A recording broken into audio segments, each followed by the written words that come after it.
80 tahun berlalu. Sejak Indonesia menyandang status merdeka, kedamaian kini terasa begitu paripurna. Rentetan tembakan tak lagi memekakkan.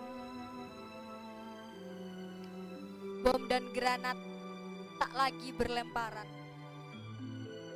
Dedikasi para pejuang kini bisa sangat nyata kita rasakan. Kemerdekaan menjadi bukti pengabdian nyawa dan linangan air mata. Lalu, apakah semua pengorbanan mereka para pejuang berhenti sampai di situ saja? Tidak, tidak. Kini, perjuangan itu tak lagi tentang mengangkat senjata. Bukan lagi bergerilya meneriakkan kata merdeka.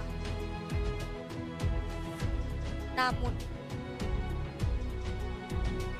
jaga daya juang itu untuk melawan kebodohan dan kejumudan. Al-Falah Peloso. Ia hadir dari pengkuan sang belawang pewaris keluhuran. Para santri ditempa menjadi serikandi-serikandi Jazuliyah yang teladan dan andalan. Mungkin sesekali tak jarang kami merasa kesulitan. Tak jarang kami mengenyam kebutuhan. Tak jarang kami mencecap keputusasaan. Tapi, bukankah ini hakikat dari perjuangan? Al-Falah Peloso, melaluimu, panji-panji suci berwibawa, berkibar dengan gagahnya. Tergenggam harapan-harapan itu dengan eratnya.